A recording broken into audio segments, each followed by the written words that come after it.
rahoituksesta. Kiitos säätiö ja muut rahoittajat ja Yle, jonka tosin pikkuhiljaa on saatava se rahoitus kestävälle tasolle kotimaisen elokuvan turvaamiseksi.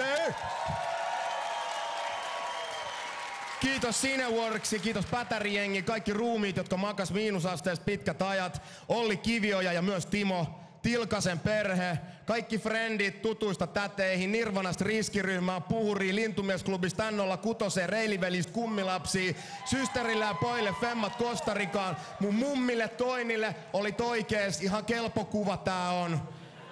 Mutsille erikoisfemmat, koska se 4-metrisen hertta, mikä täällä on, niin sen on punonut mun äiti Eija Ahvo. Mama Afrikka, jolle mä oon velkaa kaiken. Ja Fajalle yhtä paljon. Don Masa, mi padre, gracia por todo. Faja on siis ihan suomalainen, mutta mä aina jauhetaan espanjaa sen kanssa. Ja sit mun kullalle Empulle yksi sana kotiin. Tititi.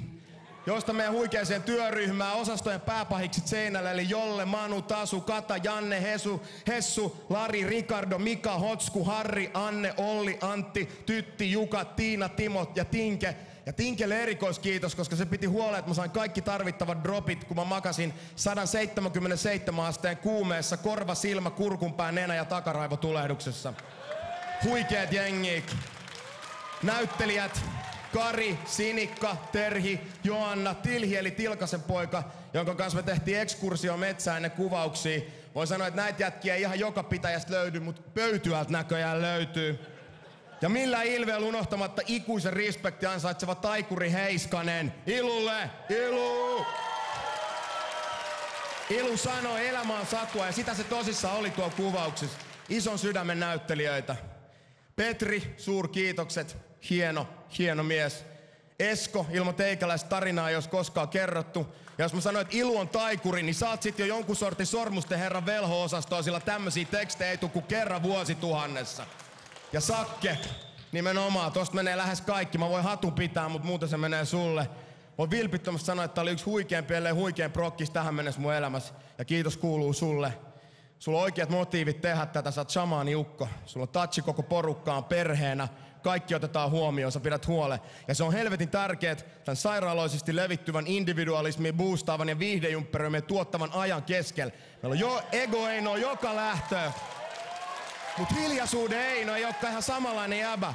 Mä sanoin kuvauksissa Sakelle, että jos maailmassa olisi enemmän Einoja, niin maailma voisi paljon paremmin. Ja ihmiset kohtelis oikeasti toisiaan paremmin. Ja sit mä tajusin, että nythän niitä tavallaan on. Koska kun jengi on nähnyt ton pätkän, niin ne on ajatukset jää elää ihmisten mieliin ja elämää. Ja tää on kaikille niille Einoille, jotka on elossa vielä tänä päivänä. Niille selviytyjille.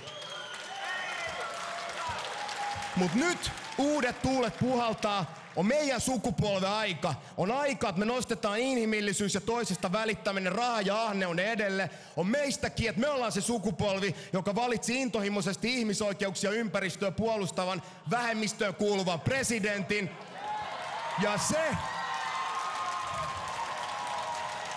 se sukupolvi tulee tekee leffoja, mitkä menee tuolta takaseinästä läpi, ja kun lööppilehdistön rotat näkee, niin ne ei tiedä mitä kysyy, kun ne ei tiedä mikä niihin osuu.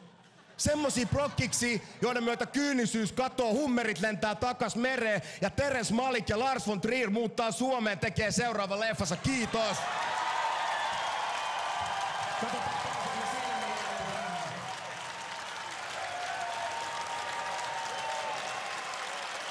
Se ei ole kova koko syy.